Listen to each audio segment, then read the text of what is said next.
Everyone knows that in 2013, Attack on Titan took the anime community by storm. Conventions were full of fans with Survey Corps uniforms, and even people who were not fans of anime gave Attack on Titan a try because of how gripping and emotional the first episode was. It's iconic, and I remember exactly how I stumbled across this show.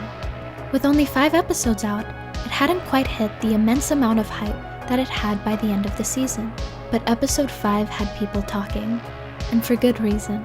I first heard about it on a Podtaku podcast, in which they were collectively picking up the scattered pieces of their brains after experiencing episode 5. Awesome. And I wanted to make this statement, and I've made this statement a few times, but I think that Attack on Titan has one of the strongest starts I've seen in anime.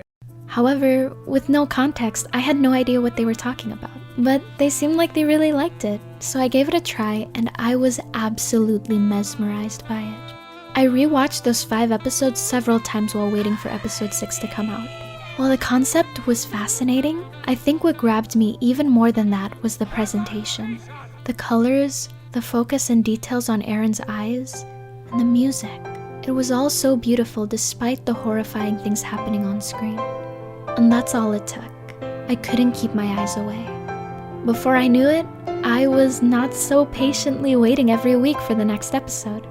I got everyone I could into the show, including both of my parents, and they hated me for it, because I left them on one of the worst possible cliffhangers, but I was just happy that we could share this experience together.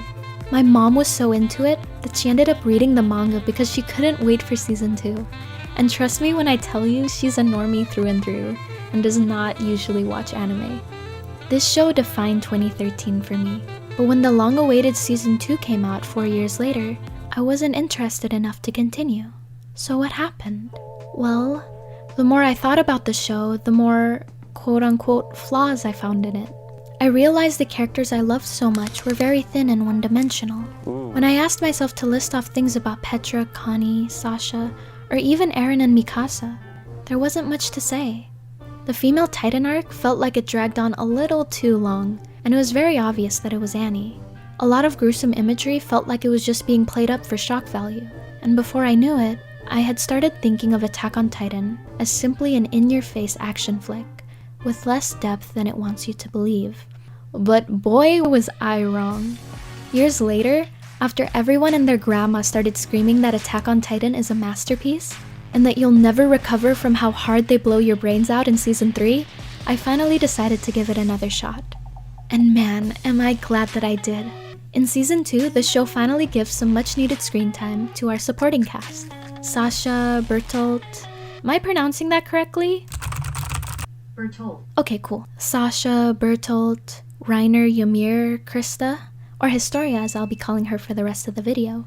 Ymir went from annoying to one of the most interesting, sympathetic characters in the show, and her relationship with Historia was so beautiful that it single-handedly rejuvenated my interest in the show. And don't even get me started on my queen Historia. I've always liked her for simply being a nice person, but her development throughout seasons 2 and 3 is within the top 3 highlights of the entire anime for me.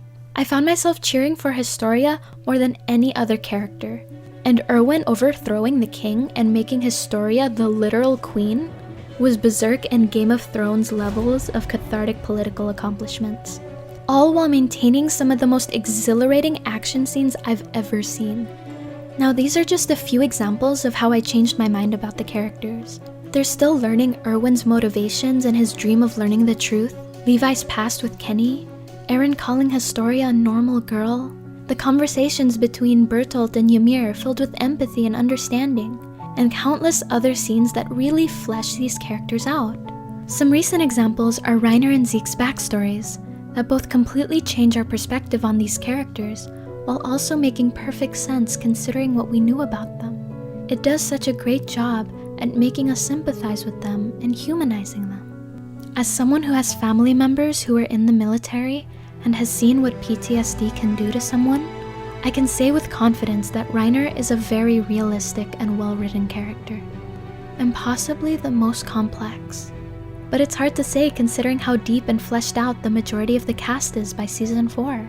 And while I had originally thought that the horrifying deaths were just for shock value, It's because Isayama isn't afraid to kill off characters that we got one of the most heart-wrenching possible conclusions to the battle against the Beast Titan, with both Erwin and Armin barely alive, and our heroes have to decide which life to save.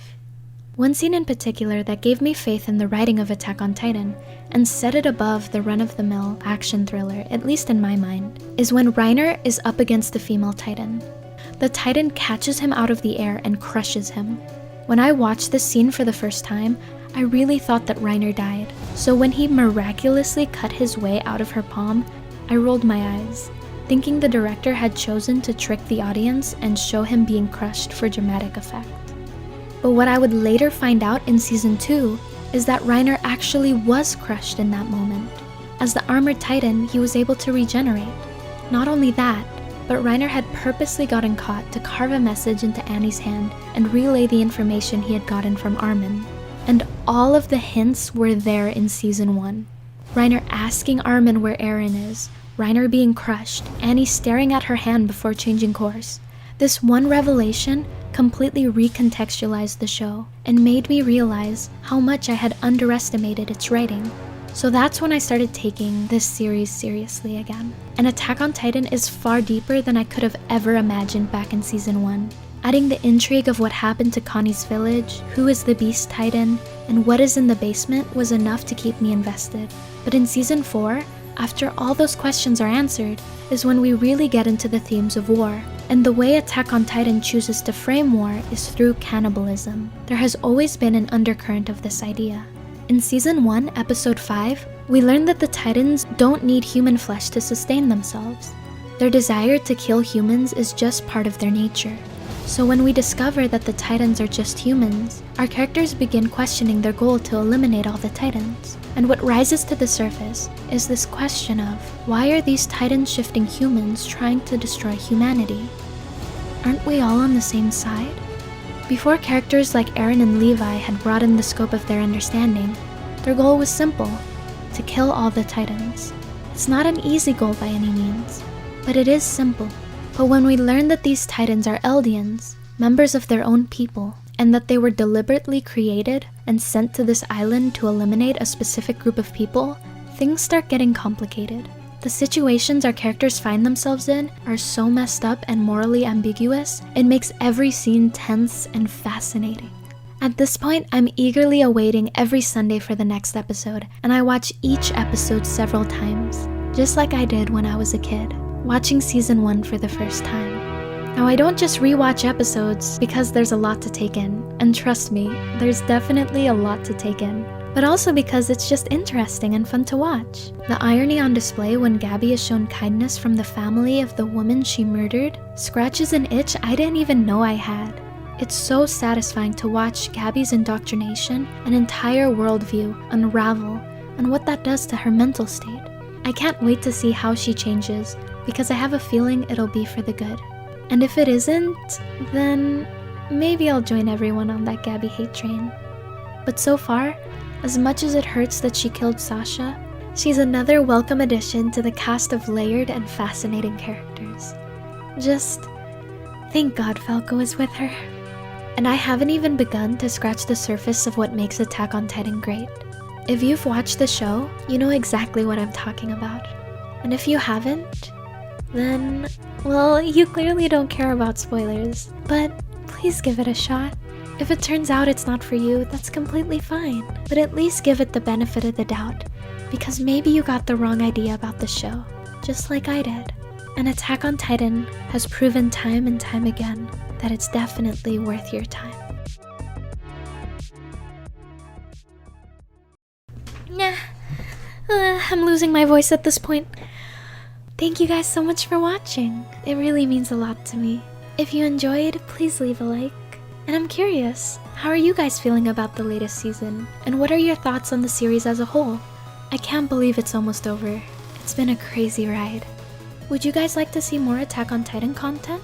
Maybe weekly reviews, tier lists, or more in-depth video essays? Please let me know in the comments, and I'll see you in the next one. Bye bye.